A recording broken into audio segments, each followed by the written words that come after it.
네, 안녕하세요. 네, 이제 그리스도께서 사랑하신 교회 소그룹이 오늘하고 우리 다음 주에는 교회 감독들, 집사들 관련된 부분들은 인간이님께서 특강을 해주시기로 했어요. 그리고 나서 그 다음 주에 끝내도록 하겠습니다. 원래 계획했던 것보다 저희가 조금 더 길게 되었는데 로마서 원래 8월 중에 시작을 하려고 했는데 8월은 힘들 것 같고 8월 마지막 주 쉬고 9월부터 로마서는 하도록 할게요. 오늘은 특히나 여러 부분들을 다루게 되지만 교회의 안에서의 이제 제정하신 그 직임이라고 나와 있거든요. 근데 그것보다는 조금 더 침례하고 오늘 주의 만찬에 대한 부분들이 더 주요로 다루고 있어요. 또 뒤에 기도회 부분도 있는데 오늘 어디까지 다루실지는 시간을 봐서 해야 될 것 같고, 우리 지난 시간에 배워봤던 내용들 중에 어떤 내용들이 있었죠? 교회 징계와 확장. 징계 확장. 징계에서 기억나는 점들이 있어요? 교회의 징계는 없어서는 안 되는. 맞아요. 교회 안에서 거룩성을 유지하기 위해서 거룩이라는 게 실수 안 하는 게 아니라 죄 안 있는 게 아니라 품위.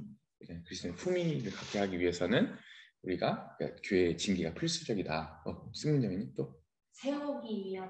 맞아요. 징계는 먼저 앞서서는 그 예방이 치료보다 낫다라고 하는 내용도 배웠고, 그다음에 그 자체가 누군가를 제거하거나 누군가를 이렇게 어떻게 권면하고 끝내는 게 아니라 반드시 그 영혼을 살리기 위한 게 목적이었다, 이런 내용도 배웠죠.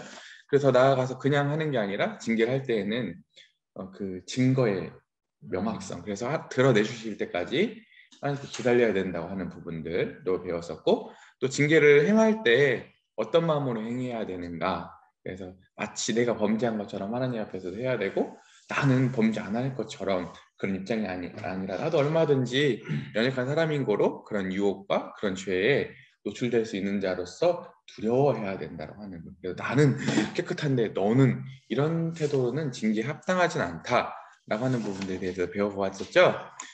또 두 번째로는 확장 부분에 대해서 배웠는데, 확장에 있어서 근데 오늘도 또 연결되는 부분인데, 그죠? 이 기독교계에서 목사님 한 분이 설교하고 나머지 회중들은 그냥 듣는 위치에만 있는 것은 하나님께서 주신 그 은사들을 다 교회를 세우도록 모든 신자들에게 다 은사를 주시는데 그 은사들을 가로막고 교회 확장을 방해하는 것이다 오히려. 오늘 또 그걸 또 다루고 시작할 거거든요.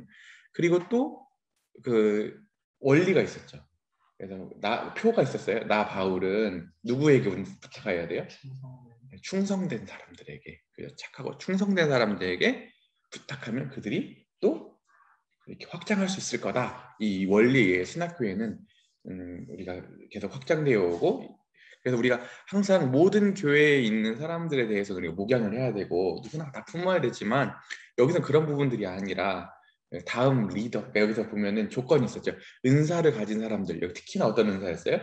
목사, 목자의 은사, 두 번째는 교사의 은사, 세 번째는 전도자의 은사를 가진 사람들이 그 맨 위에 있었잖아요. 그 위에 있는 사람들이 충성된 사람들에게 부탁하는, 그리고 그 사람들이 또 확장하는 이런 구조. 그래서 하나님 앞에 누군가를 리더로 세우고 그 후임자로 세울 때에는 가장 중요한 것은 뭐냐면 그 사람이 충성된가, 그죠? 나하고 친한가, 이런 게 아니라 뭐예요? 내 말로만 잘 따르는 거, 이런 게 아니라 하나님 앞에 충성된가가 너무 중요하다, 그죠? 그래서 우리가 반드시 누군가를 내가 세워야 되잖아요. 바울도 모든 성도들을 사랑하고 섬겼지만 그에게 제자들이 있었잖아요. 제자를 삼을 때는 항상 누구? 충성된 사람들. 그래서 여러분들은 지금 어떤 소양들을 갖춰가는 게 중요하냐면 충성된 것, 유능한 것보다 더 중요한 것은 뭐냐면 하나님 앞에서 충성되다는 말에 여러 가지 뜻이 있었죠. 어떤 의미들이 있었죠? 하나님의 말씀을 그대로 있는 대로 전달하는 거, 깨끗한 마음이 필요하고, 두 번째는 끝까지 그 자리를 지키는 거. 왜냐면 하나님으로 말미암은 것들은 때로는 어려움과 때로는 힘든 게 있어도 하나님이 지키시는 거로 그 자리 끝까지 지키고 있다고 하는 거. 세 번째는 창의성. 그래서 달란트 비유를 통해서 2달란트, 5달란트 받은 종이 배를 남겼잖아요. 그런 것처럼 오늘도 하나님을 창의적으로 섬겨서 그분께 열매를 남겨드리는 것이 충성되다라고 하는 부분들에 대한 내용을 다루게 되었었습니다. 다 기억나죠? 네, 오늘은 이제 하나님께서 제정하신 직임 8과입니다. 읽어주실게요.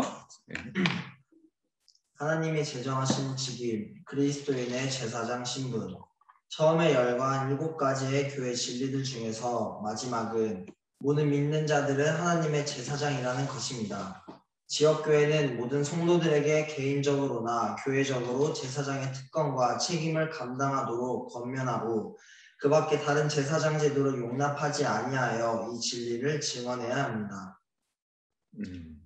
그리고 하나 얘기를 해보면 이제 좀 정말 잘못된 부분들이 있는데 기성교회 목사님들이 설교를 하실 때 교회를 예배당을 성전이라고 표현하고 강대상을, 왜냐면 그 기성교회 강대상은 그 목사님들만 설교를 하거든요. 그러니까 대부분 그 강대상을 뭐라고 표현하냐면은 제단이라고 표현하고, 그리고 마치 목사님들이 제사장인 것처럼 표현하는 부분들이 있어요. 근데 그런 부분들은 실제로 많은 부분에 있어서 물론 이해가 되는 측면도 있지만 그것은 용납될 수 없는 부분들이에요. 그것은 정말 신약을 잘못 이해하고 있는데도 출발된 거다. 신약 진짜 오늘 배우는 이 지점들이잖아요. 오늘 모든 성도들이 다 제사장이다라고 하는 것은 구약과 신약을 나누는 데 있어서 가장 중요한 부분이에요. 진짜 중요한 부분이. 그런데 다시금 여러 가지 이유로 인해서 일부 성직자들만 제사장이고 나머지 있는 사람들은 그냥 평신도로 간다고 하는 것은 완전히 신약교회에서 그리고 있는 궁극적인 내용과 상으로부터 많이 벗어나는 거예요. 이게 그냥 그럴 수도 있고 아닐 수도 있는 문제가 아니라 많이 벗어나는 거예요. 그래서 여러분들이 오늘 모든 성도는 하나님의 제사장이라고 하는 이 진리는 진짜 너무 중요해요. 실은 우리가 누리고 있는 이 자유로움과 이 풍요로움 있잖아요. 공동체 안에서 여기에 기반을 두고 있는 거예요. 이게 그냥 으쌰으쌰 여러분들이 막 좋고 막 분위기 좋아서 이렇게 되는 게 아니라 이 어마어마한 이 기반에 있기 때문에 여러분들이 은사사역도 하고 자유롭게 주님도 섬겨가고 여러분들이 신앙을 자라가고 있는 토양이 여기서 나오는 거거든요. 그래서 오늘도 이 모든 믿는 자는 하나님의 제사장이다, 이 부분에 대해서는 실은 많은 이유들에 의해서 이게 많이 포기가 돼. 왜냐하면 실제로는 이게 말로는 좋은데 실제로는 이게 많은 부분에 비효율적으로 보이거든. 왜냐면 생각보다 우린 이게 누리고 있으니까 그런데 우리 이렇게 섬긴다고 하잖아. 이게 너무 막연해, 그런 사람들에게는. 왜냐면 그들은 체계 안에서 목사님이 설교하고 그 나머지 있는 부목사들 목회 팀에 의해서 교회가 예배도 그냥 그 순서에 의해서 드려지고 이게 그 주일날 활동이고 신앙생활의 많은 부분이 그런 부분이에요. 실제로 가서 보면 많은 교회들이, 기성교회들이 이제 그런 거로 이제 실은 우리가, 저도 이제 처음에 이제 나름대로 우리 모임에만 있었거든요. 그리고 우리 모임에만 있다가 나름대로 이제 공부를 해보고 기성교회에 대해서, 나는 대학교 여러분만 할 때 이제 제가 공익근무하는 22~23살쯤에 저는 우리 교회만 머문 게 아니라 제가 신앙에 대해서 고민이 많았던 거로 기성교회에 있는 목사님들 설교부터 해가지고 책을 다 사서 봤어. 그러니까 엄청 도움도 많이 됐거든요. 근데 그랬던데 그때 당시에 내 마음을 보면 근데 굳이 그 목사님들이 훌륭하게 설교 이렇게 멋지게 하고 거기에 내가 오늘도 감명 받고 얼마나 은혜로운지 몰라. 거기에 빠지면 그럼 그렇게 가야 되는 거 아닌가? 우리 교회 왜 이렇게 중구난방처럼 누구나 다 이렇게 하지? 이 생각이 딱 들었었다니까. 이게 실은 여러분들이 이제 지금은 그렇게 막 좋은데 나중에 조금 더 이런 것들 접하게 되고 기독교적인 소양이 쌓여가고 그러면 그런 유혹이 찾아온다니까요. 근데 그러면 안 돼. 내가 해보니까 우리가 말하려고 하는 지점이 더 높아. 더 이상적이고 더 이상적이라기보다는 더 성경적인 데 가까워요. 그리고 그 성경적으로 함으로써 우리에게 주어지는 그 유익과 그 풍요로움은 말도 못해. 때로는 우리가 이렇게 하기 때문에 때로는 우리 안에서 때로는 역작용이 있을 수도 있고 때로는 우리가 인간인 거로 실수해서 부족한 점들이 나타날 수는 있어요. 그렇다고 해서 우리가 못하거나 우리가 잘못된 게 아니에요. 저들은 더 단정해 보일 수는 있지만 가서 보면 이런 풍요로움과 성경에서 원하는 상으로부터는 한참 벗어나 있다는 걸 오늘 이 책에서 얘기할 거예요. 왜 그런지 좀 더 읽어보면서 같이 또 설명해 드리도록 할게요. 네. 구약과 신약의 차이. 구약 성경에서 모세의 율법은 레위 지파를 따로 택하고 그 중에서도 아론의 자손이 이스라엘 백성의 제사장이 되게 하였습니다. 이들은 특별한 의복을 입었고 특권을 부여받았으며 하나님과 백성들 사이에 특수한 계층으로 존재했습니다. 그들만이 성소에 들어가서 율법에 기록된 대로 제사를 드릴 수 있었습니다. 그러나 신약의 교회 안에서는 이 모든 것이 바뀌었습니다. 신약 성경은 모든 성도를 가리켜 제사장이라고 가르칩니다. 베드로전서 2장 5절에는 너희도 산돌같이 신령한 집으로 세워지고 예수 그리스도로 말미암아 하느님이 기쁘게 받으실 신령한 제사를 드릴 거룩한 제사장이 될지니라 라고 말씀하십니다. 베드로전서 2장 9절에서도 그러나 너희는 택하신 족속이요 왕같은 제사장들이요 거룩한 나라요 그의 소유된 백성이니 이는 너희를 어두운 데서 불러내어 그의 기이한 빛에 들어가게 하시니 아름다운 덕을 선포하게 하려 하심이라고 말씀하십니다. 또한 요한계시록 1장 5절에서 6절에서는 이렇게 선포합니다. 우리를 사랑하사 그의 피로 우리 죄에서 우리를 해방하시고 그 아버지 하나님을 위하여 우리를 나라와 제사장으로 삼으신 그에게 영광과 능력이 세세토록 있기를 원하노라. 아멘. 마틴 루터는 모든 성도가 제사장이라는 진리를 강력히 주장했습니다. 모든 성도는 제사장이다. 그리스도인 이외에 어떤 제사장이 있다고 주장하면 저주를 받아 마땅하다. 이는 하나님의 말씀에서 근거를 찾을 수 없는 터무니없는 주장이며 사람이 지어낸 말에 불과한 것으로서 다만 전통과 관습으로 많은 사람들이 그렇게 생각할 뿐이다.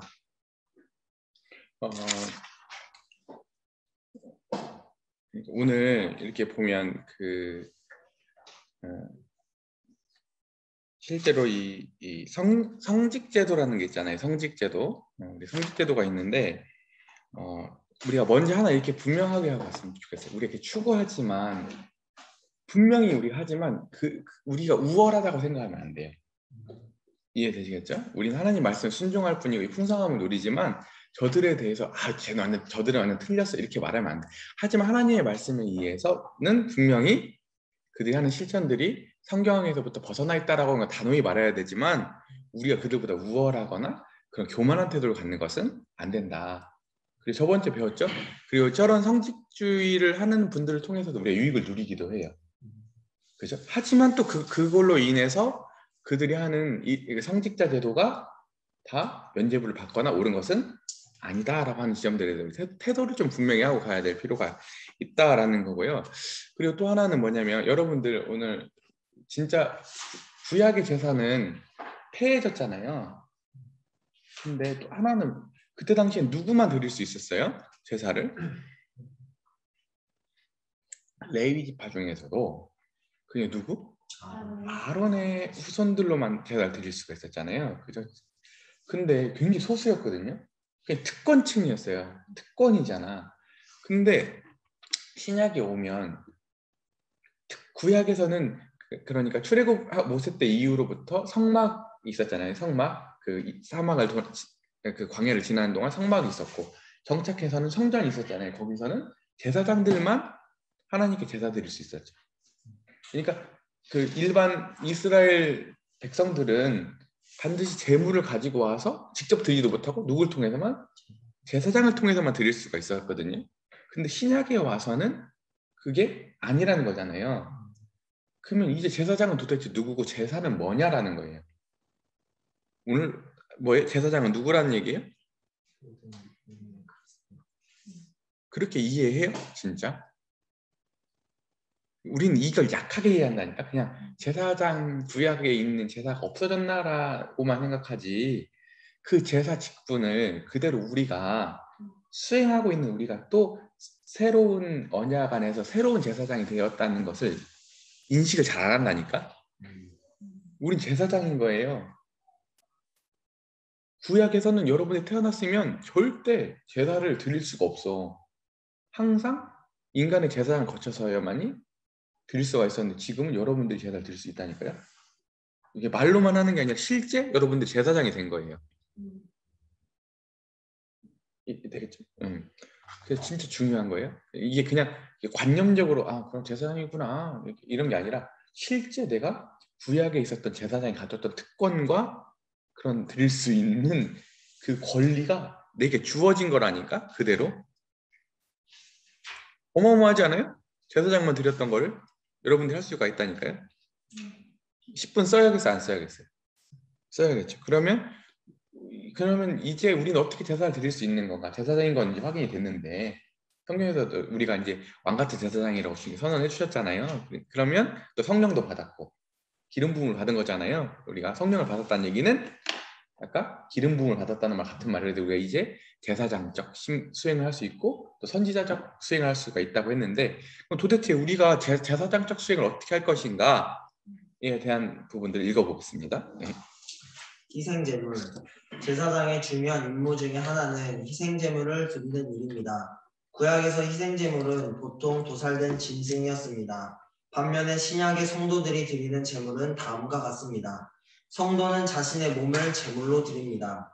이것은 죽은 제물이 아니라 하나님이 기뻐하시는 거룩한 산 제물입니다. 성도는 자신의 제물을 제사로 드립니다.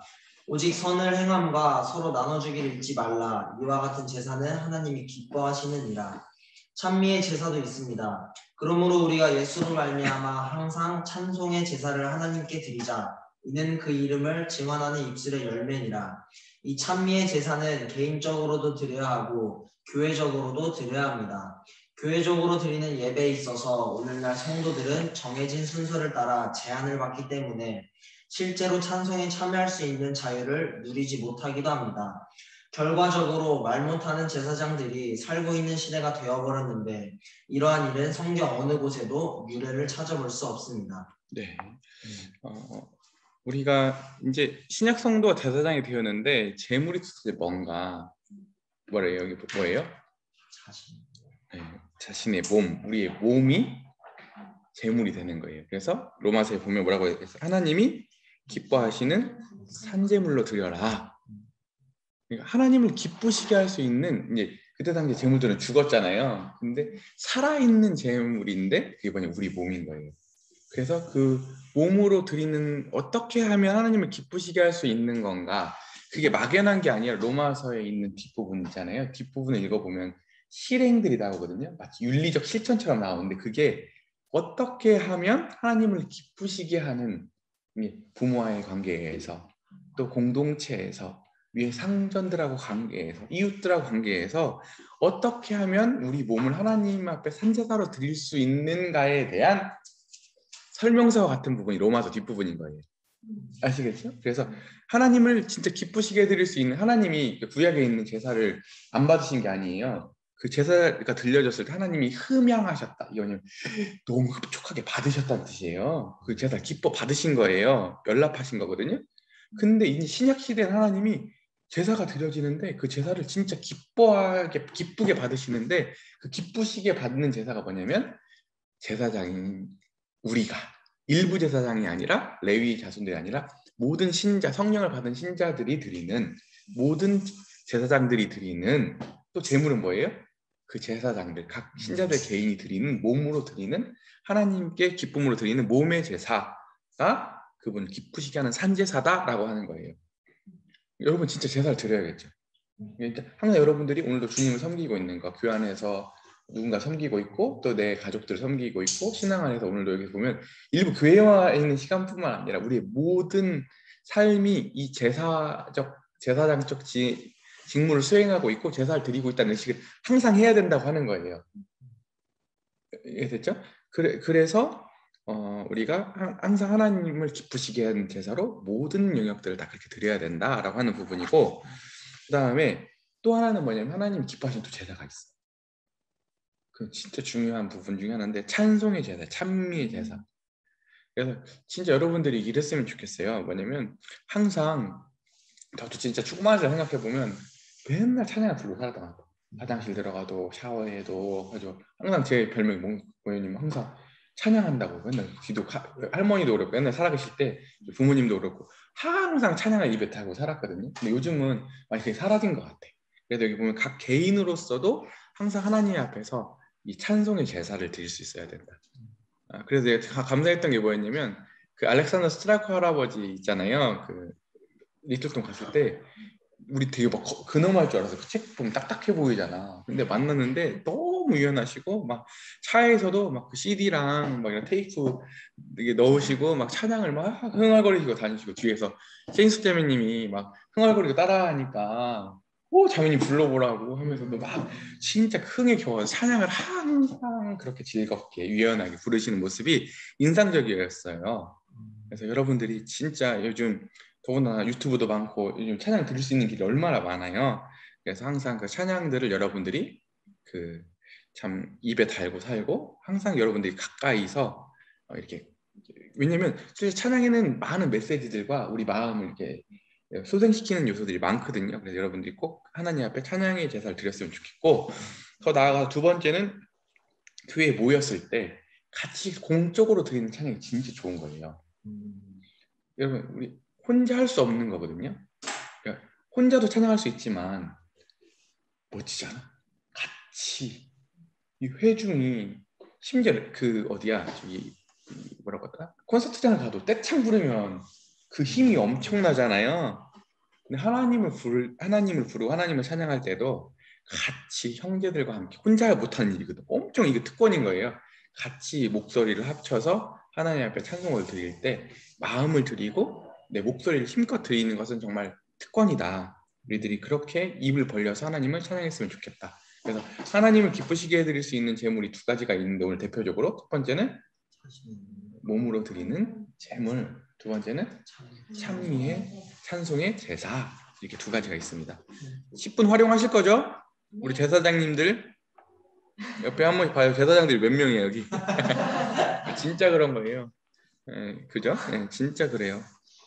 제사장이 따로 있는 게 아니에요. 그렇다고 이렇게 많기 때문에 이게 소중하지 않은 게 아니에요. 다 얼마나 큰 특권을 누리고 있는 자들입니까? 아멘이죠? 아멘. 네. 그다음에 다른 제사장 직무. 그 밖의 직무들. 제사장의 또 다른 직무로는 기도하고 하나님을 증언하며 하나님의 백성을 돌보는 일 등이 있습니다. 따라서 성도들은 이러한 신성한 임무들을 꾸준히 이행해야 합니다. 에리 자우어는 이렇게 말합니다. 이 주제에 관한 성경의 가르침은 그저 주일에 국한하여 적용되는 것이 아니라 우리의 생활 전체, 곧 날이면 날마다 아침부터 저녁까지 언제나 적용되어야 하는 교훈임이 분명하다. 이 진리는 결코 교회적인 집회에만 적용되는 것이 아니다. 교회적으로 예배를 드릴 때나 성경을 상고할 때나 기도할 때뿐만 아니라 집회의 장소와 종류에 관계없이 어느 곳에 있는 누구에게나 적용된다. 말씀이 가르치는 대로 하나님의 백성은 왕같은 제사장들이요 거룩한 나라인 것이다. 앞에 있는 게 두 가지가 대표적이었다고 하면 또 다른 우리 여러분들이 해야 되는 제사장의 직무들이 있는 첫 번째 뭐냐면 기도예요. 기도는 뒤에 부분에 더 많이 다룰 거기 때문에 넘어가고 또 하나님을 증거하는 거. 그죠? 증거하는 것이 진짜 중요해요. 하나님이 어떤 분이신지를 다른 사람들의 복음을 전하고 그분 앞으로 인도하는 것은 너무너무 중요한 거예요. 이번 설명이 좀 너무 길어지니까 넘어가고 백성을 돌보는 일, 목양하는 것도 그죠? 여러분의 맡겨진 양들 아니면 여러분들의 도움과 여러분들의 격려가 필요한 또 여러분들의 또 말씀 양육이 필요한 자들을 찾아가서 여러분 수준에서 섬기는 것도 10분 제사장적 직무를 수행하는 거다. 이게 그냥 사람의 일이 아니라 오늘도 하나님이 그 일을 부여해 주셨고 그 일을 하나님이 받으시는 내가 그 사람한테 하는 게 아니라 내가 그 일을 함으로써 하나님이 이 일을 기뻐하시고 그것을 제사로 받으시는 그 의식을 가질 때 얼마나 멋진 일이 되겠어요? 그죠? 예. 그리고 이제 우리의 대제사장. 우리의 대제사장. 모든 성도는 제사장입니다. 하지만 그들 역시도 한 제사장이 필요한데 그분은 모든 성도의 필요를 흡족하게 채워줄 수 있는 버르주 예수 그리스도이십니다. 히브리서는 주님을 가리켜 거룩하고 죄가 없으셨으나 모든 일에 우리와 한결같이 시험을 받으셨기 때문에 우리의 연약함을 동정하실 수 있는 대제사장이라고 밝혔습니다. 그러니까 구약에서 제사장들이 많았는데 유일히 대제사장이 있었어요. 그러니까 대제사장이 했던 특이한 일 중에 하나가 뭐냐면 대속죄일이 있는데 피를 가지고 이제 어디까지 하면 지성소까지 들어가는 거야. 거기서 이제 그 언약궤 위에 피가 뿌려졌을 때 모든 백성들의 죄가 다 사해지는 거예요. 그러니까 우리는 제사장인데 대제사장은 아니에요. 우리는 아까 주님을 대제사장으로 모시고 있는 제사장 그룹인 거야. 아시겠어요? 네, 그래서 우리는 대제사장이 있어. 우린 제사장들이고. 근데 그 제사장이 어떤 특성을 가지고 계신 분이신가? 우리의 연약함을 동정하실 수 있는 분이시다. 우리의 연약함을 너무나 잘 아시는 분이시기 때문에 그분이 왜 잘하시죠? 창조주라서 우리에 대한 지식이 너무 많으실 뿐만 아니라 실제로 그분이 인간이 오셔서 인간이라고 하는 게 이런 힘듦과 이런 어려움들이 있구나, 이런 인생사가 있구나라고 하는 것을 창조주이신 분이 인간이 오셔서 인간의 삶을 그대로 경험하신 거야. 그러니까 만든 분으로서도 이해가 있고 경험자로서도 이해가 있으신 거야. 그러니까 우리 얼마나 잘 도우실 수 있겠어요. 그죠? 그래서 우리에게 있는 제사장이 이렇게 우리가 그분의 중보를 받고 그분의 도우심으로 우리가 그냥 우리 혼자 각각 도생으로 제사장적 직분을 수행하는 게 아니라 그 대제사장의 그 지도하에 우리가 이 수행을 하고 있다라고 하는 이해를 갖는 것도 중요하다. 우리에게 누가 있다고요? 대제사장이 계시다. 그게 누구시다? 예수 그리스도시다. 네, 기독교계의 현실. 기독교계의 현실. 결국 모든 지역교회는 주 예수님께서 대제사장이시며 모든 성도는 거룩하고 왕같은 제사장임을 깨달아야 합니다. 그러나 오늘날 기독교계의 현실은 어떻습니까? 신약의 가르침과는 달리 유대교의 제사장 제도로 다시 되돌아가고 있습니다. 수많은 교회들은 모든 성도가 제사장임을 믿는다고 말은 하면서도 실제로는 모세의 제사장 제도를 모방하고 있습니다.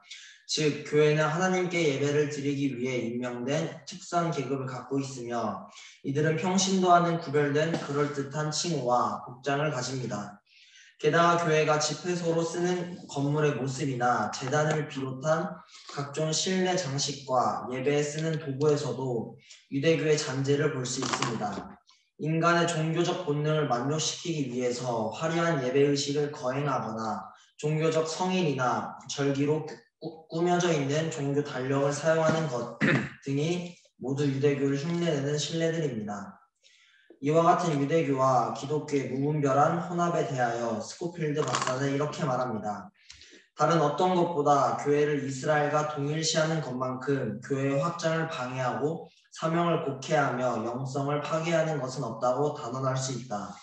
유대인을 향한 말씀을 교회 자체에게 적용하면서 교회의 목적을 세상의 문명 수준으로 낮추는 것, 재물을 추구하는 것, 외형적인 의식에 빠지는 것, 대형 교회 건물을 건립하는 것, 지상의 전쟁 승리를 하나님께 탄원하는 것, 평등한 형제관계를 성직자와 평신도로 계급화하는 것 등을 정당화시킬 때 교회는 더 이상 세상으로부터 성별된 길을 걷지 못하게 되며 위로부터의 사명을 따라 주님을 쫓아가는 데 실패하고 만다.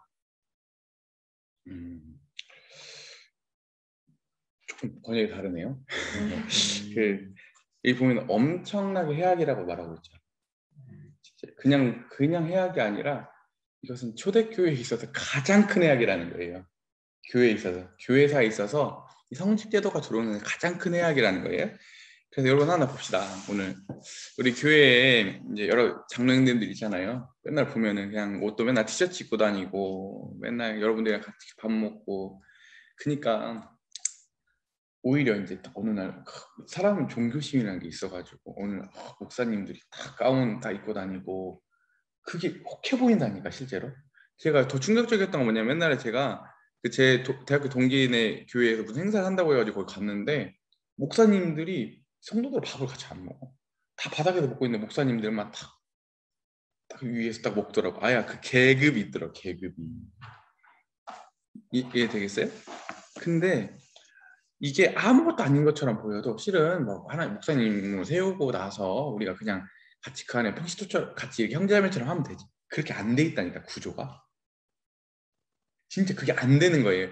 성직자들도가 딱 들어옴과 동시에 사람들 의식 가운데서는 우린 근본적으로 이 종교성이 있기 때문에 그냥 그들 하나님의 종이 되고 우리는 평신도 이렇게 되는 거예요. 이 개념으로. 이게 안 될 수가 없어요. 여러분들이 그 해악을 몰라서 그런데 유인가인드님이 예전에 장로교에 있을 때 이것을 개혁해 보려고 수년을 하셨는데도 불구하고 엄청난 개혁을 했음에도 불구하고 이게 안 되더라는 거예요. 목사 제도가 딱 되고 성직자 제도가 됨과 동시에 이 벽이라고 하는 이 간극을 메울 길이 없다. 윤가님 에너지가 엄청나잖아요. 근데도 그 개혁이 안 돼서 결국에 와서 우리 모임을 오신 거예요. 원인이. 그러니까 이게 그냥 그런 문제가 아니다. 이렇게 아셨으면 좋겠고요. 그러면 이제 여러분들 그 진짜 아니 조금 더 읽고 마치고 설명해 드릴게요. 우리의 책임. 오늘날 하나님께서 자기 백성들이 주 예수님의 이름 안에서 참 만족을 발견할 수 있도록 모형이며 그림자와 같은 유대 종교로부터 분리할 것을 요구하고 계시지 않겠습니까? 신약의 일반적 제사장 직분이 잘 활용되는 교회의 특징을 좌우원은 다음과 같이 설명합니다. 제사장 직분이 정상적으로 수행되는 교회의 모습은 이와 같다. 성령님으로 충만하고 온 성도가 정기적 기도회에 잘 참석하는 지역교회, 전 세계의 선교지에서 수고하는 주의 종들을 실제적으로 도우며 동역하는 지역교회, 전도지 배부 또는 개인 전도나 공적인 집회 등을 통하여 왕성하게 전도 활동을 하는 지역교회, 서로 사랑과 선행을 격려하고 기도하는 마음으로 서로 돌아보고 돕기 위하여 힘쓰며 따뜻한 마음과 영적인 사랑의 분위기를 가진 지역교회가 되는 것이다. 이러한 지역교회의 집회와 예배는 성령님의 인도하에 이루어질 것이며 주 예수님께서 친히 나누어 주신 성령님의 은사들이 하나님께서 주신 다양성과 형제들의 교제와 그리스도께 의존함과 성령님의 거룩한 자유함 가운데 개발될 것이다. 그리고 교회가 골고다 십자가에서 나타난 제사장적 희생을 찬양하는 주의 만찬상에 함께 모일 때 제사장으로서의 예배는 하늘의 지성도에 도달할 것이며 교회의 모든 성도들은 제사장으로서의 특권을 누리게 될 것이다. 아, 멋지잖아요. 근데 감상이잖아. 우리 공동체가 막 우월하다 이거 절대 말하려고 하는 건 아니지만 많은 요소들이 여기 있지 않아요? 보면은 성령님으로 충만하고 온 성도가 정기 기도회에 잘 참여하는 지역들. 어제만 속으로만 하더라도 청년들이 23명이 들어왔다니까. 오늘도 이게 뭔데 여러분들 여기 와 있는 거 보면 신기하다니까. 근데 여러분들뿐만 아니라 온 교회가 다 그러지 않아요? 진짜 모이기를 힘쓰고 감사가 되죠.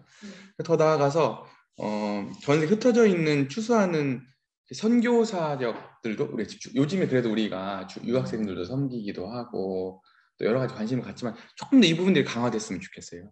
교회 안에서 진짜 주와 주의 복음을 위해서 그 생애를 드리고 있는 선교사 형제님들에 대해서 우리들이 든든한 후원자가 되고 우리가 또 우리 지역교회도 중요하지만 또 총체적인 우주적인 교회 측면에서는 하나님 나라의 확장이잖아요. 그 일에도 주님 일이라고 하면 우리들이 전심을 가지고 같이 도울 수 있고 동역할 수 있는 우리 교회가 되었으면 좋겠고, 두 번째는 전도지 배부 또는 개인 전도. 우리 진짜 각각 막연한 전도가 아니라 삶에 있어서 가족들, 주변에 있는 이웃들이 전도하려고 하는 모습들. 그 다음에 또 선행과 사랑으로 격려하고 기도하고. 여러분들 진짜 감사한 것은 여러분들이 여러분들만 잘하는 게 아니라 여러분들 맡겨진 중고등부, 주일학교, 또 청년 연약한 청년들 돌아보는 여러분들의 모습이 진짜 하나님 받으심직한 제사라고 하는 거예요. 감사가 되죠. 이런 모습들을 볼 때마다 진짜 너무 하나님의 감사가 되고 감격이 되고 있어요. 또 이런 지역교회 집회마다 예배하는 성령님의 인도하에 이루어질 때 인위적이지가 않잖아요. 우리가 모였을 때 자유롭지만 또 그 질서가 있고 또 하나님의 음성이 있고 하나님의 위로와 회복과 그분의 임재의식이 있는 집회의 모임들, 그죠? 그리고 맨 마지막에 나오는 찬양이 주의 만찬석에 함께 모일 때, 그죠? 우리 만찬 예배 그렇게 모이려고 여러분들이 하잖아요. 그 만찬상에. 그리고 그때 하나님 앞에 진심으로 이렇게 예배를 드릴 때 그 예배가 지성소까지, 하늘의 지성소, 하나님 계신 하나님 보좌에까지 그 예배가 상달되고, 그죠? 그리고 그 상달되는 그 예배 가운데 온 교회 성도들이 실제적으로 제사장적인 그 특권들을 누리면서 흡족해하고 영적인 만족감을 누리는 그런 지역교회, 멋지지 않았습니까? 네, 이 교회의 상을 가지고 하는 거예요. 우린 종교 행사 하려고 목사님 설교 듣고 그냥 잠시 동안 그 마음의 위안 정도 얻고 가는 게 아니라 우리는 전인격적으로 제사장적 직무를 수행함으로써 하나님을 기쁘게 해드리는 이 큰 그림을 가지고 섬긴다고 하는 거예요. 그래서 오늘도 말씀 받고 그냥 돌아가가지고 주일날 가서는 그냥 그 말씀 한 무대 붙들고 이렇게 살다가 또 교회 와가지고 또 목사님 말씀 들고 이런 게 신앙생활이 아니라 이 모든 게 아우러져 있는 제사장적인 삶을 사는 게 우리 신앙의 목표고 우리의 추구하는 방향이다라고 하는 거예요. 아멘이죠? 네. 전망.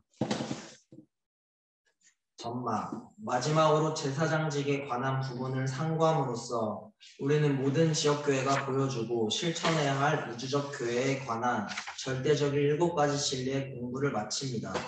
물론 다른 진리들도 다를 수 있겠지만 이것으로도 지역교회가 그리스도의 몸이라는 진리를 나타내기에 어느 정도는 충분하다고 생각합니다.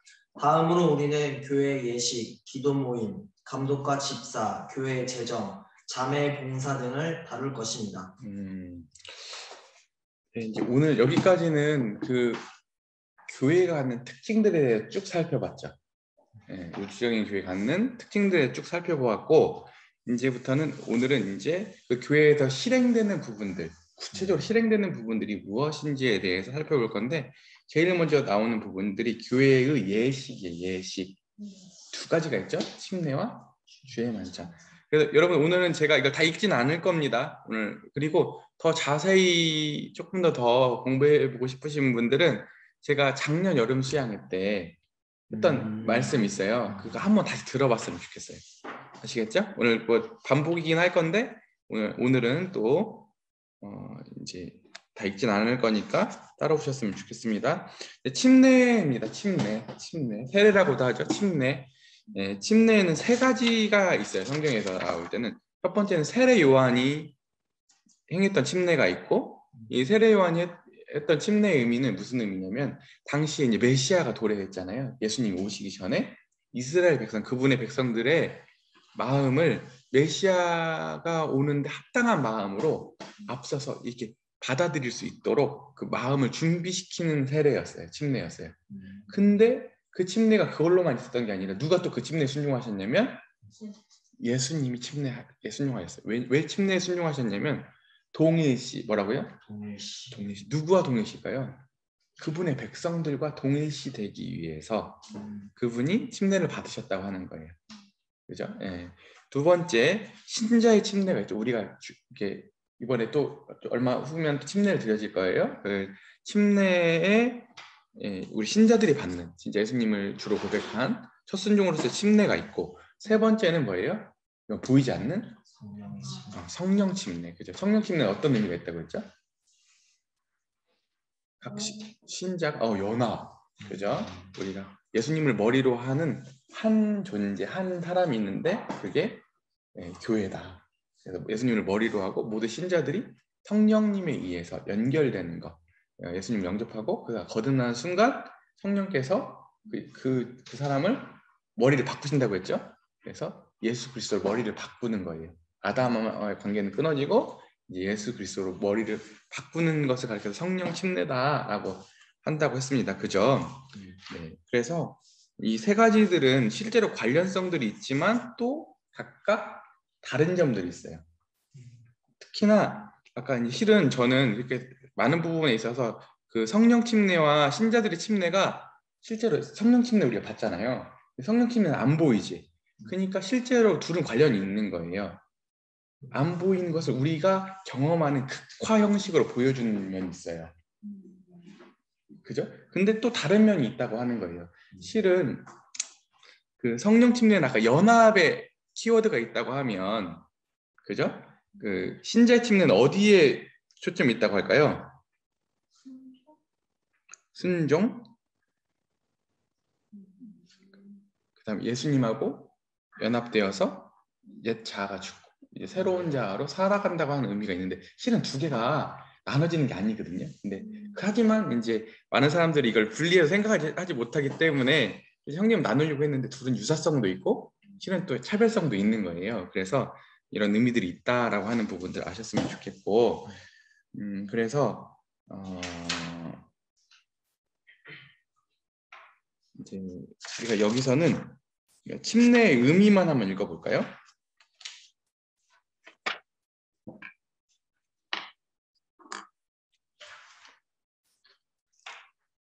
4번 친자의 침례 다음에 침례의 중요성. 성도들이 받게 되는 침례의 기본적인 의의는 로마서 6장 1절에서 10절에 더 잘 설명되어 있습니다. 우리는 이 말씀의 가르침을 다음과 같이 요약할 수 있습니다. 예수님께서 죽으셨을 때 주님은 하나님의 진노의 물속으로 들어가셨습니다. 예수님께서는 우리를 대신해서 이 일을 행하셨습니다. 그리스도께서 우리를 대신하여 실제로 죽으셨기 때문에 주님께서 죽으셨을 때 우리도 죽은 것이나 다름이 없습니다.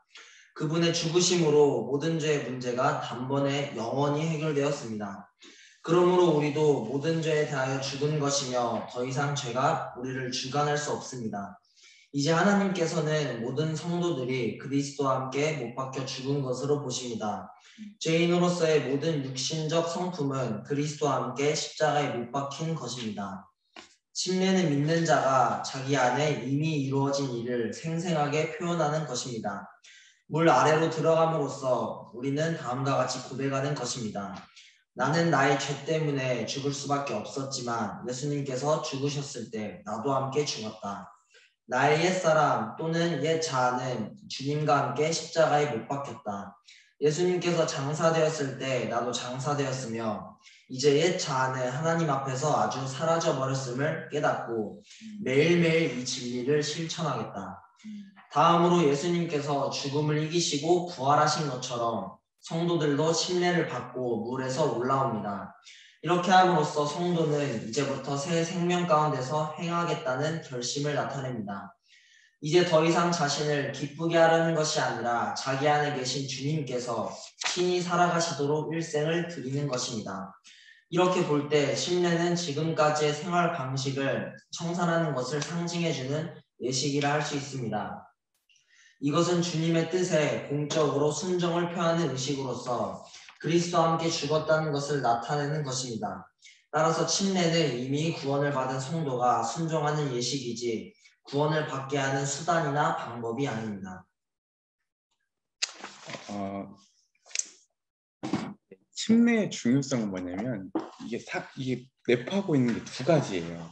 하나는 부정적인 측면이고 하나는 긍정적인 측면인데 여기서 부정적이고 나쁘다는 뜻이 아니고 어떤 뜻이냐면 우리가 옛 아담 안에 있었죠. 자연인으로서 누구 아래 있었어요? 창세기 1장에 나오는 아담 안에 있었잖아요. 우리가 아담, 그죠? 그 아담 안에서 우리라고 하는 존재는 전적으로 타락했죠. 더 이상 개선 불가능하죠. 그죠? 그리고 그 아담 안에서 있는 우리는 어때요? 하나님의 뜻을 따라 살아드리고 싶어도 살아드릴 수 없는 타락한 자아들이었잖아요. 그죠? 그래서 그 자아는 어떻게 개선해서 쓸 수가 없어. 폐기 처분해야 돼. 그래서 예수님께서 하셨던 방법이 뭐냐면 우리 같이 연합하셨어요. 그죠? 우리 연합하셨죠? 연합하셔서 예수님이 십자가에 달리실 때 거기서 무슨 일을 하셨냐면 하나님 앞에 순종할 수 없는 옛 아담 안에 있었던 자아가 같이 죽은 거예요.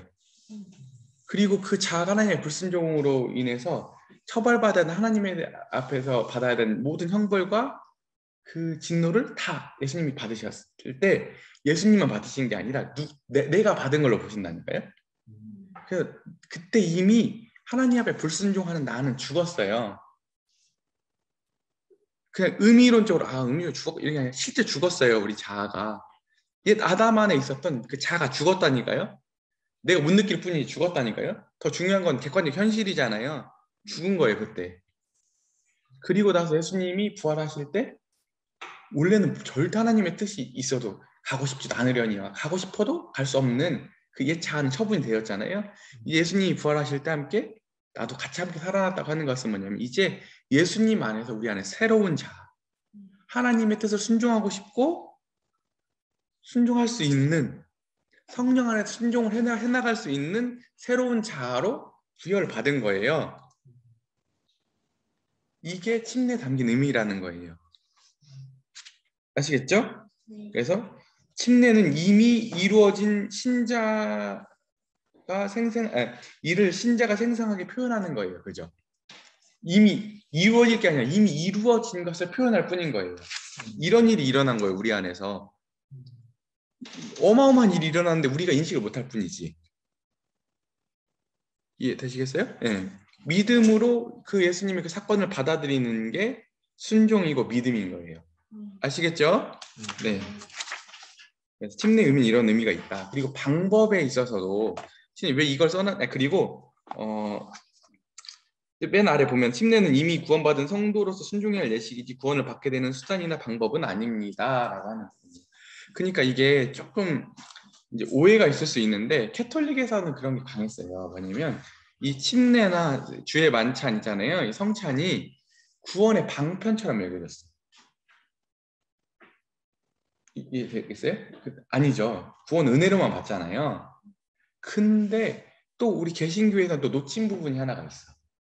뭐냐면 실제로도 이건 제가 하는 말이 아니라 우리 개신교 신학자들도 이렇게 표현해요. 이 침례와 성찬은 그때 제가 설교 때 뭐라고 말했냐면 구원의 방도, 은혜의 방도 이렇게 얘기를 하거든요. 여기서 구원은 그 구원이 아니라 우리가 예수님을 닮아가잖아요. 예수님을 닮아가는 성화적인 구원의 측면에서 그냥 진공 상태에서 이루어지는 게 아니잖아. 오늘 하나님의 말씀을 듣고 오늘 내가 그분께 뽀를 받고 오늘 성령님의 간섭하심 그분의 도우심 안에 내가 계속 변화되어 가잖아요. 그냥 오늘도 그냥 가만히 있는 되는 건 아니잖아. 근데 그 성화로 나가는 데서 많은 그 하나님의 은혜가 베풀어지는 수단이 침례요 성찬이라고 하는 거예요. 주의 만찬이라고 하는 거예요. 아시겠죠? 이걸로 인해서 침례에 순종 안 했다고 해서 구원이 취소되고 이런 건 아니에요.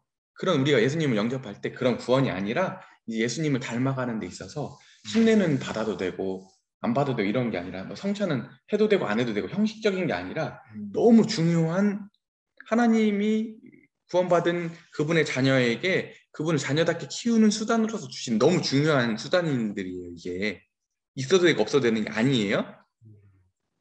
이 차이는 아셔야 됩니다. 그죠? 너무 중요하죠. 그러니까 우리 교회에서 징계를 했을 때 뭐예요?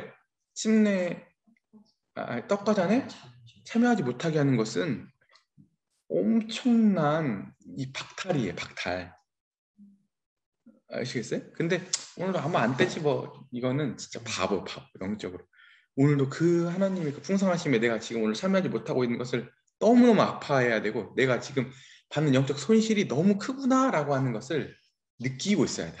그래야지 그 징계도 의미가 있고 실제로 그 징계는 그걸 목적하고 있기 때문에 그래요. 아시겠죠? 그리고 나서 다시 그 참여했을 때 주님 안에 들어와 있는 교제요. 그분께 여전히 연결되어서 떡화단을 통해서 그분께서 받는 이 은혜가 얼마나 큰지에 대해서 다시 확인할 수 있겠죠. 그죠? 네. 근데 방법에 있어서는 이제 세례를 가지고 주장하는 사람도 있잖아요. 근데 실제로 세례를 가지고 있는 분들에 대해서 우리가 함부로 말하면 안 돼요. 하지만 그래도 성경에서는 침례 원어적으로도 밥티조라고 하는 원어도 물에 적시다 이런 침수하다는 뜻을 가지고 있어요. 그리고도 실제로 이렇게 많은 그런 역사 그런 문헌들을 보더라도 침례가 더 맞아요. 세례가 이렇게 적용된 것은 그게 역사가 길지가 않아요. 생각보다. 아시겠죠? 네. 그리고 실제로 아까 예수님과 같이 죽고 같이 물에서 올라오고 이 그림을 세례에서 담을 수가 없잖아요. 그러니까 세례는 그냥 죄를 씻는다라고 하는 의미가 있는 거예요. 강한 거거든요. 그래서 거기에서는 이런 보여지는 게 없잖아요. 근데 침례에서는 어떻게 돼요? 같이 연합해서 물에 들어갈 때는 같이 죽고 올라올 때는 같이 올라오는 그게 형상화돼서 보여지잖아요. 그죠? 네, 그래서 침례가 더 맞다. 성경적인 거다 이걸 주장하고 있습니다. 또 요점,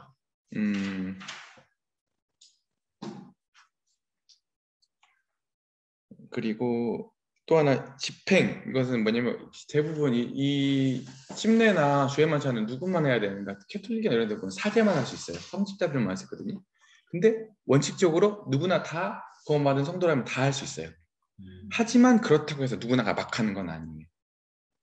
뭐가 있냐면 그래도 교회 안에서 존경받는 분들, 그죠? 교회 안에서 그래도 권위를 가지신 분들이 집행을 하는 게 이게 질서적으로도 그렇고 교회 실행적으로 그게 맞고 누구나 막 다 떼면 안 되고 누구나 다 베푸는 건 아니에요. 하지만 원칙적으로는 뭐예요? 누구나가 다 침례를 베풀 수가 있다. 성직자들만 하는 게 아니다 라고 하는 부분에 대해서 누구나지만 그렇다고 누구나는 다 아니다 이렇게 하셨으면 좋겠어요. 이게 진짜 중요한 거거든요. 하지만 하도 이게 성직자들만 하니까 형님이 써놓으신 거예요. 누구나 할 수 있는 겁니다. 일부 그룹들에게만 한정돼서 행하는 것이 아닙니다 라고 하는 부분입니다. 그리고 또 하나는 뭐냐면 침례는 공적인 신앙 고백이 있는 거예요. 그 전까지는 내 개인 안에 이루어진 일들을 알 수가 없잖아요. 다른 사람들이. 이 침례는 내가 이제 공적으로 사람들 보는 앞에서 우리가 또 보는 사람들만 보는 게 아니라 지금 하나님도 보시고 모든 영계가 그걸 지켜보는 거. 영적인 존재들이 그 앞에서 난 이제 공적으로 이제 신자됨의 삶을 살아가겠습니다. 하나님 자녀입니다 라고 하는 것을 공개적으로 하는 거예요. 그래서 여기 보면 희생을 각오해야 되는데 그 전까지 사단의 이런 핍박이나 세상의 이런 유혹과 이런 고난들이 과거에서는 실은 이렇게 유보돼 있다가도 침례를 받으면 희한하게 그런 공격들과 이런 노골적으로 더 공개적으로 와요. 왜냐면 나도 내가 공개적으로 했기 때문에 공개적으로 오는 경우들이 많아요. 하지만 우리는 그것조차도 감내하고 각오한 신앙 고백을 하는 사람들이다 라고 하는 것을 알고 하셨으면 좋겠습니다. 아멘이죠? 그리고 두 번째는 뭐냐면 이제 우리 주의 만찬을 하게 될 건데 이제 잘 보세요 여러분. 이게 뭐 제가 여러분들 학문 가르쳐 주려고 하는 게 아니에요. 이게 사람이라고 하는 게 오늘 여러분들 그리스도인이잖아요. 그죠? 그리스도인이라는 것을 이렇게 내가 그리스도인이야. 내가 예수님 십자가 믿고 있지. 이렇게 의식적으로 이렇게 떠올리기도 하지만 내가 의식 안 하고 살아갈 때가 더 많지. 항상 의식을 하고 살 수는 없잖아. 그지? 모든 대화하고 모든 여러 가지 일들 해가야 되는데 맨날 물론 하나님 말씀에 항상 내가 이렇게 묵상하고 이렇게 머릿속에 떠올려야 되지만 그렇다고 해도 모든 범사 가운데 내가 그걸 다 할 수는 없잖아. 그러면 그 시간에 이걸 의식이라고 하는 무의식 속에서도 내가 그리스도인이라는 걸 확인할 수 있어야 되지. 내가 의식할 때만 그리스도인처럼 행동하면 하고 내가 무의식할 때는 내가 내 마음대로 행동하면 쓰겠어? 무의식적으로 할 때에도 내가 그리스도인처럼 행동해야 될 거 아니에요. 그럼 그 무의식을 형성하는 게 도대체 뭔가? 뭘 것 같아요? 두 가지가 있어요. 이것은 우리 기독교뿐만 아니라 사람을 연구하는 모든 학문을 보면 사람들의 무의식을 형성하는 게 있는데 두 가지 뭐냐면 첫 번째는 뭐냐면 이야기 뭐라고요? 이야기. 그들의 표현이면 신화. 아시겠어요? 모든 민족들마다 그 무의식을 형성하는 데 신화가 있어요. 두 번째는 뭐냐면 제의 뭐라고요? 네, 아까 예식, 제사. 알겠어요? 이 두 가지가 사람들 의식을 결정한다고 해요. 그러니까 여러분들이 여전히 내가 의식하지 않을 때 있어서도 그리스도인으로서 내 태도나 이런 것들을 살아갈 수 있는 그 뿌리는 어디에 두는 거냐면 여러분 어떤 이야기를 공유합니까? 이스라엘 이야기도 공유하고 예수님의 십자가의 이야기도 공유하고 초대교회의 이야기도 공유하지 않습니까? 여러분들의 그 이야기가 여러분들이 의식하지 않을 때에도 내가 그리스도인이라는 것을 형성하고 있는 거예요. 그 이야기가 내 잠재의식 속에서 무의식 속에서 아시겠어요? 그러니까 얼마나 성경 많이 읽어야겠어요. 성경 이야기가 여러분들의 무의식을 지배할 수 있어야 돼요. 두 번째 여러분들이 그 무의식을 형성하는 게 또 아까 뭐라고 했어요? 예식이잖아요. 그러니까 침례식도 중요하고 주의 만찬도 너무 중요하죠.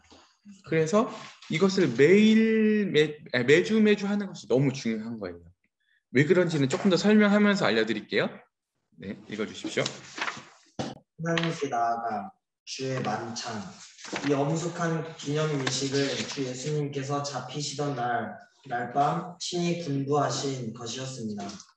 주님께서는 제자들과 함께 마지막 유월절을 기념하신 직후에 주의 만찬을 제정하셨습니다.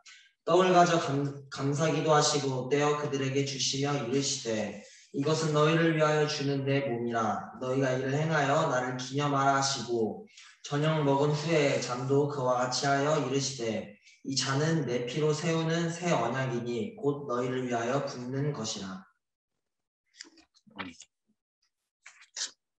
계속 읽어주세요. 6. 성경에는 이 예식의 의미에 관해 분명한 사실들이 기록되어 있습니다. 우선 주의 만찬은 기념하는 예식입니다. 구주께서 이를 행하여 나를 기념하라고 말씀하셨습니다. 이 시간은 피 흘리사 몸을 내어주신 주의 고난과 죽으심을 기억하는 시간입니다. 주의 만찬에 참여하는 자들은 갈보리에서 이루어진 모든 거룩한 일들을 마음속으로 떠올립니다. 주 예수님의 고난을 떠올릴 때 성도는 하나님께 찬양과 경배를 드리지 않을 수 없습니다. 이처럼 주의 만찬은 공적인 예배이며 하나님의 성품과 그분께서 이루신 일을 찬양하는 시간입니다. 다음으로 주의 만찬은 그리스도의 몸이 하나임을 교회적으로 증거하는 예식입니다. 떡덩이는 모든 참된 그리스도인으로 이루어지는 그리스도의 한 몸을 나타냅니다. 따라서 성도들이 떡에 참여함으로써 하나님의 참 자녀들로 더불어 하나됨을 증거합니다. 또한 성도들이 잔을 마시면서 보배로운 피로 정결하게 된 모든 사람들과 하나됨을 나타냅니다. 끝으로 주의 만찬은 주님의 재림을 끊임없이 생각나게 합니다. 너희가 이 떡을 먹으며 이 잔을 마실 때마다 주의 죽으심을 그가 오실 때까지 전하는 것입니다.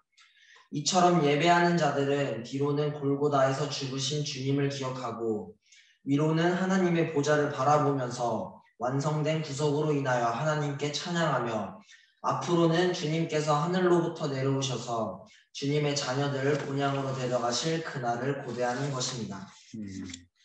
그러니까 오늘 이 주의 만찬을 왜 하는가에 대한 부분이 너무 중요한 부분을 전부 설명을 잘 해놓고 있어요. 뭐냐면 잘 보세요. 과거와 미래가 한 번에 담긴다고 하는 거예요. 뭐라고요? 여러분들이 진짜 구원을 올바르게 이해해야 되거든요. 대부분 사람들이 구원을 이해하는데 침울하게 이해하는 이유는 뭐냐면 과거로만 이해해. 내가 예수님의 그 희생에 의해서 내 죄 사함 받고 내가 그 형벌로부터 자유하게 되었다. 이걸로만 이해한다니까요. 근데 복음은 절대 그걸 목적하지 않아요. 그것만 목적하잖아요. 왜냐면 뭘 목적으로 하냐면 예수님에 의해서 내가 희생제사에 의해 내 구원을 받고 자녀가 되었잖아요. 덩그러니 놓여지는 게 아니라 예수님의 희생에서부터 예수님이 다시 오실 때까지 그분의 백성들을 그분께서 지키시겠고 그리고 그 구원을 예수님이 오실 때 완성하시겠다고 하는 이 과거와 미래의 틀 사이에서 내 신앙을 보이지 않으면 소망도 없고 오늘 침울해진다니까. 그냥 앞으로 주님께서 날 지키실지 어쩔지 불안하기도 하고, 그게 아니라 주님이 과거에 오셨죠. 우리 사랑하셔서 죽으심과 다시 데리러 오실 거죠. 우린 이 사이에 있잖아요. 양쪽을 다 바라보면 내 위치가 어딘지를 확인하는 거예요. 아, 여전히 내가 하나님의 사랑과 그분의 돌보심과 그분의 역사와 그분의 능력 가운데 내가 이 지점을 살아가고 있구나. 이 양쪽의 지점 중에 한 지점을 살아가고 있구나. 내 위치를 알 수 있는 거라니까요. 감사가 되죠? 네. 그래서 아까도 얘기했잖아요. 이 주의 만찬을 할 때 뭘 한다고요? 여기 보면 이 시간 갈보리에서 모든 거룩한 일들이 참여자들의 마음속에서 떠오르게 됩니다. 그죠? 이 시간 피 흘리사 몸을 내어주신 주의 고난과 죽으심을 기념하는 시간입니다. 이 시간에 갈보리에서 모든 거룩한 일들이 참석자의 마음속에 떠오르게 됩니다. 지금 우리 본래 우리 무의식을 형성하고 있는 이야기가 다시 재현되죠. 할 때마다 어떤 날은 더 진하게 된 날도 있고 어떤 날은 좀 해린 날도 있겠지만 어쨌든지 간에 그게 매주 재생되고 있다고 하는 거죠. 그죠? 네. 그럴 때 우리가 얼마나 그리스도인으로서 우리가 정체성이 분명해지겠어요. 그죠? 아멘이죠? 네. 그래서 이게 너무 중요한 거예요. 그래서 이 말이 있어요. 보면 이 말씀이 고린도전서에 보면 너희가 이 떡을 먹으며 이 잔을 마실 때마다 주의 죽으심을 언제까지? 그가 오실 때까지 전하는 것이니라. 언제까지 이거 잘 보세요. 떡과 잔을 떼요. 이 행위가 자체가 뭐 하는 거냐면 뭐예요? 그의 죽으심을 전하는 거라고. 떡과 잔을 떼는 행위 자체가 주의 죽으심을 전하는 거라고요. 그 기한이 언제까지냐면 언제까지? 주님 다시 오실 때까지라고 하는 거예요. 그죠? 아까 이게 떼어짐과 동시에 우리가 하나님 막 복음을 말씀으로 문자적으로 정하지는 않지만 딱 함과 동시에 어떤 사람 똑똑한 사람도 있을 거고 어떤 사람 잘하는 사람들도 있을 거고 어떤 사람 좀 부족한 사람이 있을 건데 그거 상관없이 얼마나 공평하게 딱 누구나 다 알아볼 수 있는 방법으로 이게 재현되잖아. 주님의 그 골고다 희생과 그분의 희생 제사와 이 구속이 그냥 재현되잖아요. 그 자체로. 너무 멋지지 않아요? 누구나가 다 알아보기 쉬울 정도 하나님 극화해서 보여주시는 거예요. 그러니까 유명한 종교 신학자 이런 말 했어요. 주의 만찬 있잖아요. 이 떡과 잔은 극화된 복음이다. 뭐라고요? 극화된 복음이다. 이렇게 보여지는 복음이다. 보여지는. 왜 그런지 알겠죠? 이 말씀에 근거한 거예요. 그래서 떡과 잔은 해도 되고 안 해도 되는 게 아니라 그 아래에 보면 언제? 할 수 있는 대로 자주. 그래서 기성교회에 대해서는 이게 참 아쉬운 점인데 뭐냐면 이게 실제로 하나님 말씀에 의해서 제대로 이게 실행되지 않으면 이게 형식주의처럼 흘러. 그러니까 실제로 종교개혁자들 형식주의로 흐를까 봐 뭐 1년에 한 번, 분기별로 한 번, 아니면 1년에 2번 이렇게 하거든요. 좀 많아야 하는 교회들이 월 한 번. 근데 요즘은 진짜 내가 방금 말했던 이런 중요한 논의들을 신학자들 다 연구를 한 거야. 그러니까 모든 교회들마다 이 성찬식에 대해서 늘리자. 실제로 늘리는 교회들, 신중하려고 하는 교회들이 이 근래는 더 많아지고 있어요. 양심적으로. 근데 우리는 참 감사하죠. 우리는 이미 우리 신앙 전통에서 이걸 매주 하고 있었잖아요. 그렇다고 우리 매주 하니까 잘하고 있어 이렇게 하면 안 되겠죠. 더 강화하고 더 하나님 말씀에 근거해서 우리가 더 진심을 담은 그 시간을 보내지 않으면 우리가 먼저 그걸 하고 있었던들 무슨 의미가 있겠어요. 그죠? 하지만 그래도 중요한 건 뭐냐면 할 수 있는 대로 자주 매주 하는 게 중요하다. 그죠? 그리고 또 저기 우리 아이언사이드 형제님이 있었는데 아이언사이드 형제님 원래 우리 모임 장로 형제님이었어요. 미국에서. 근데 이제 그 노년에는 그 무디 기념교회라고 하는 교회에 가서 목회를 하셨거든요. 우리 모임이 아니 우리 모임과 가까웠지만 근데 거기 떡과자는 안 뗐잖아요. 근데 그 형제님 평전을 보면 저녁에는 특히나 미국 교회는 주의 만찬을 저녁 때 하거든요. 많은 교회들이 저녁에는 그 평전에 보면 교회에 우리 브레드린이 와서 떡과자를 떼었던 이야기가 있어요. 그와 같이 중요한 거예요. 이건 해도 되고 안 해도 되는 게 아니라 아시겠죠? 이 중요성을 또 강조하고 강조하는 겁니다. 그래서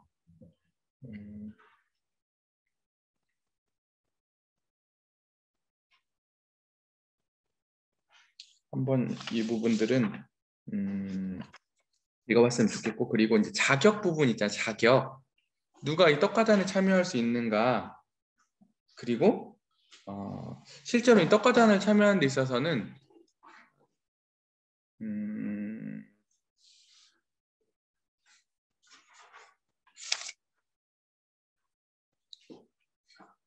조금 저번에 그 설명을 했긴 했는데 굳이 여기서 반복을 시간이 없는데 반복을 해야 되나 고민스럽긴 한데 그 이렇게 할 수 있어요. 그때도 얘기했다시피 믿는 사람이면 누구나 할 수 있어요. 그죠?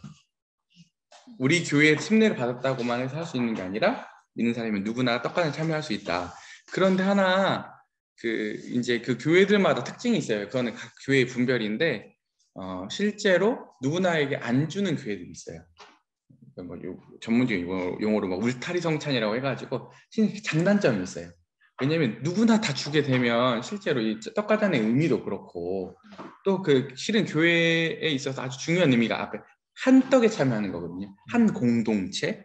그런데 그 공동체에 누구나가 다 쉽게 참여하면 공동체성에서도 문제가 있기 때문에 그 성찬의 자격에 있어서 제한을 두는 교회들이 있는데 그것은 어느 교회가 옳고 어느 교회가 틀리다 이런 게 아니라 그 교회의 장로들의 분별에 의해서 그렇게 할 수 있는 거예요. 아시겠죠? 이 부분은 정해져 있는 부분은 아니다. 어쨌든지 간에 자격은 진짜 예수 그리스도의 보혈로 구원받은 사람이 참여할 수 있다. 원래 원칙은. 하지만 그 외에 확인에 의해서 참여할 수 있는 여부는 그 교회의 전통과 그 교회의 분별에 맡겨져 있는 부분이다. 이렇게 하셨으면 좋겠고요. 그리고 또 하나는 뭐냐면 이 떡과잔을 뗄 때 막 떼면 된다? 안 된다. 실제로 고린도전서에 보면은 뭐라고 나와 있어요? 함부로 합당하지 않기 때문으로 인해서 그들 중에 자는 자도 있고 병 걸린 자들도 많고 이렇게 하나님의 징계가 임한다고 하는 거예요. 실제로 이게 뭐 당장 뭐 떡을 아닌데 떡을 뗐다고 해서 하나님이 막 이렇게 하진 않지만 반드시 그에게 하나님이 실제 합당하지 않게 한 부분에 있어서 하나님 살아계시거든요. 희한하게 하나님이 그 사람에게 때로는 징계하시기도 하시고 다름이 있다고 하는 거예요. 그렇기 때문에 우리는 두렵고 떨림으로 해야 되는 거예요. 이것도 그냥 막 덥석덥석 하는 게 잘하는 것은 아니다. 아시겠죠? 네, 그래서 맨 마지막에 주님 말씀을 참으로 순종하기 위해서는 우리의 일상생활에서 하나님과의 교제가 끊이지 않도록 해야 할 것입니다. 그죠? 그래서 오늘도 이 떡과단을 왜 하는 거냐면 이 떡과단을 왜 하는 거냐면 잘 보세요. 오늘도 주님을 위해서 헌신적으로 살았어요. 그죠? 할 수 있는데 살고 그 극치로 오늘 하나님의 순종의 극치로 이걸 하는 거예요. 물론 부족해도 참여할 수는 있는데 그래도 우리의 방향과 경향성이 어떻게 된다고요? 오늘도 주님에 대한 충성, 그분 앞에 부족하지만 내 나름대로 내 삶 가운데 있어서 주님과 이런 몸부림과 그런 전투 가운데 살다가 어떻게 하는 거예요? 그분께 대한 더 충성의 극치로 그분의 사랑의 고백의 극치로 이 일들을 해야 된다라고 하는 거예요. 그래서 우리 일상생활이 없는 일상생활 산제사가 없는 주의 만찬에 참여는 많은 부분에 있어서 제한성을 가져온다. 우리가 진짜 떡가단답게 떼기 위해서라도 우리 삶을 어떻게 된다? 하나님 앞에 산제사로 드리고 우리 그분에 대한 충성과 사랑의 극치로 떡가단에 참여하는 우리 청년들이 되자. 아멘이죠? 네. 하지만 또 한편으로는 떡가단에 참여할 때 우리가 때로는 그렇게 부족하게 산다 온다 할지라도 하나님 넉넉하시거든요. 그분이 차려놓으시고 그분이 떡가단을 배설하실 때 또 그분에 참여해서 또 힘을 얻고 또 다시 돌아가서 그런 삶을 살아드리겠다라고 하는 또 다시 회복과 그전에 또 그 엠마오로 가는 두 제자들에게 주님 찾아가 주셔서 떡가단을 떼었을 때 그들의 눈이 밝아서 주님이신지 알아봤는데 주님이 사라지셨잖아요. 그런 것처럼 또 이 떡가단은 충성과 그분께 대한 성실에 대한 고백의 의미도 있지만 때로는 우리가 연약하고 부족할 때 주님이 찾아오셔서 우리를 회복시키시는 손길이요 자비로운 그분의 넓은 아량이 담긴 식탁이라는 것도 기억하고 돌아갔으면 좋겠습니다. 아시죠? 두 가지가 다 있는 겁니다. 오늘 여기까지 하겠습니다. 기도회와 맨 마지막 관은 우리들의 위치는 제가 마지막에 하고 마치도록 할 거고요. 다음 주는 윤가인님 특강을 듣는 시간 갖도록 할게요.